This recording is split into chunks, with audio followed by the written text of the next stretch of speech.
Our final Monday Night Football game. I guess we have two this week. Cleveland Browns, Pittsburgh Steelers. The Browns on the road, making that short trip over to Pittsburgh. 2.5 right now in favor of Cleveland. 38.5, another very low total game. And it is one of those where you look, and I think a big story here is the injury report. And that's one of the things I think that led me to my opinion on this game, though. You still seem to like the Steelers in this thing. I can't get to this number. So you mentioned a number play for you. This, to me, I have an issue with the number. I thought the Steelers should be a point, maybe a 1.5 favorite before the Week 1 games. I didn't adjust either of these teams 2 points up and 2 points down, and you'd need to do that to be able to get this 4-point flip. To me, you had a perfect storm for the Cleveland Browns. They were able to play in less than ideal conditions. Burrow was coming right off an injury without being able to practice very much. They were able to get after him. That's why you saw such a positive data point here from the Cleveland Browns. And you look at the Steelers, they just got punched in the mouth and could not do anything offensively because of how San Francisco was able to play. Kenny Pickett needs to play better. That would be my biggest concern because he was inaccurate in that first game, and he was missing throws that he was able to make late last season and then in the preseason this year. Now, Deontay Johnson being out of the game, I don't love that. Amari Cooper's out for Cleveland, so maybe that's a positive. You want to kind of cross the two of them out, or he's questionable now with a groin injury that he sustained in practice today. I just can't get a 4-point swing. And that to me is like sometimes you just bet the number. This to me is a number you kind of have to bet with Pittsburgh. I also like them at home catching a couple points in a division game, which feels like a must win. Everyone's talking about how they got stomped by San Francisco. Feels like something you're going to see a rallying point for Tomlin.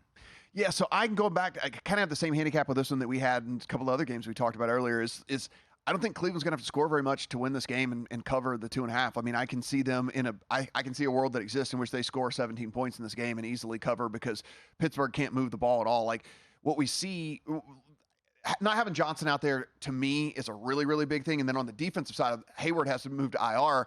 One of the better defensive linemen in all of the NFL. And so not being out there for the Steelers too is a huge, huge, huge knock. And I think what we see here is probably a little bit of the same last week with the Browns, where it's like a lot of defense, kind of uninspiring offense, and kind of a gross game in which I think it's going to be low scoring. I think the total's absolutely appropriate. But I didn't like at all what I saw with the Steelers from an offensive perspective. And then now without your best threat, really, in Deontay Johnson not being out there and having to go to these second and third guys, I don't know. It's a little bit too much for me to think they're going to be able to score enough. I don't think the Browns are necessarily going to light it up by any stretch of the imagination. If you go back and watch, that was a deceiving final score. I mean, listen, that was a deceiving final score. They were not good on the offensive side of the ball. It was 13-3 for forever, or so it felt. Yeah. They had opportunities to be up 20 points in that game early on, and they just did not take advantage of them.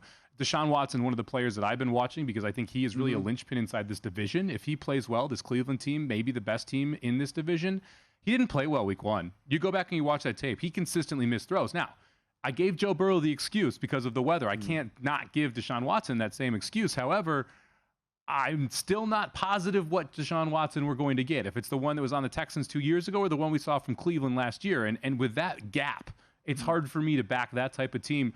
This defense from Pittsburgh is going to go hair on fire in this game. They are absolutely going to come out flying because of the performance they had against San Francisco.